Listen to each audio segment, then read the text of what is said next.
Hi, Rabbi, and once again, we are here to talk about how to make America good again. Not great, but good.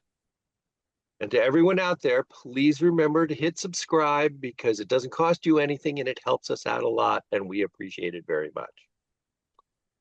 But today we're going to talk about caring for the world, if I'm not mistaken. And stewardship is something that you're going to go into in great detail. And to that, I note it would be good if everybody spent some time on a farm because farmers have to make decisions that sometimes seems cruel to the common person. Oh, why do they have to kill the chicken in order to eat it? And other nonsensical decisions like that. But farmers every day know that if you kill all the chickens, then there are no hens to lay eggs to grow more chickens with. And not all cows can make it to the pasture for milk. Some of them have to be turned into hamburgers and steaks and the other things that a lot of us are eating. And that's a day-to-day existence that people on a farm come to know and accept, and it puts you in closer touch with the earth in reality. What does the Bible, the Torah, the Quran, and all the other studies that you have been doing say about that? Okay, I'm going to start with a spoiler alert. The three Abrahamic religions, Buddhism and Hinduism, all teach human beings as stewards of Allah, of God, of the universe, and we're not to harm, destroy, but to take care of.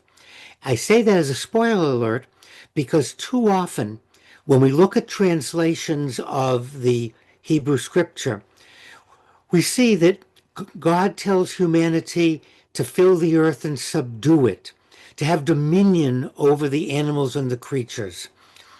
This is not consistent with the teachings of our three Abrahamic religions, Hinduism and Buddhism.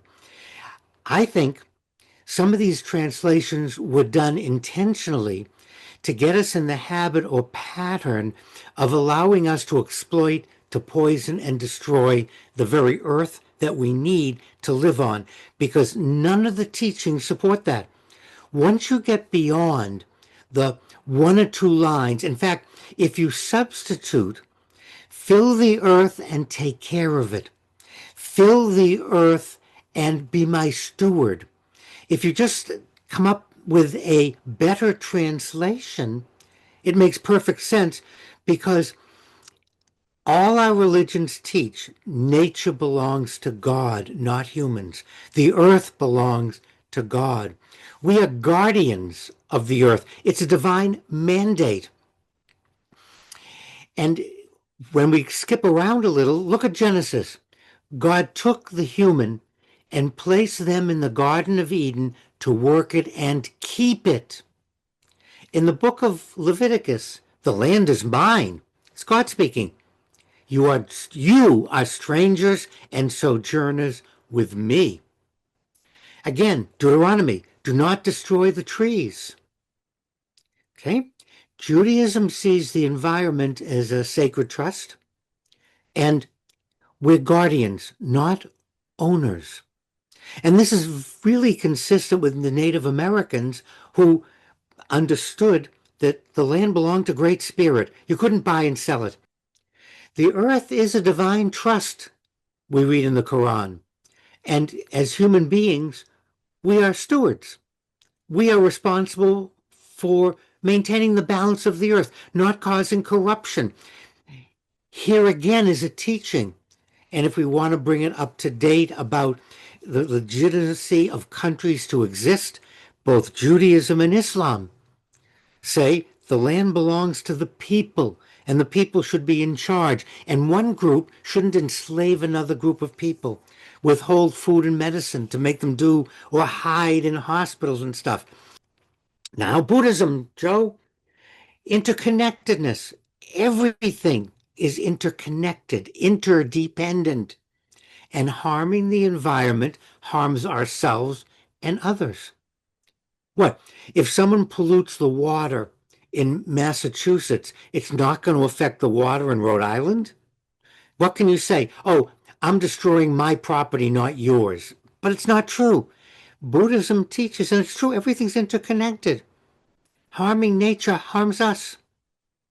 In Hinduism, there are deities, not God in the sense that we use it in the West, but they have an animation, they have deities, they have life. There's something about mountains, there's something about forests and streams, and they're all interconnected. We're part of nature. We need cows, ducks, and chickens. Our food, our water, our air, everything comes from the environment. Earth is our mother, and we are her children. All our religions, once again, as we've seen 9 times before, are teaching the same value, Joe. Stewardship, interconnectedness, taking care of the world we live in for no other reason that that's the only way we're going to stay alive. How short-sighted to think that we can pollute and destroy and that we're still going to be around. It's the stewardship, knowing that fairness and distribution is part of our responsibility because it helps us interact with the planet, like the farmers all know. For those watching and listening, let's walk away with we are stewards of the earth. Not to give anything away. People work, we should be compensated for the work we do. We can share plenty for everyone. And above and beyond this is we cannot praise those or elevate those who would destroy the land and the earth for a profit because we're all going to go under.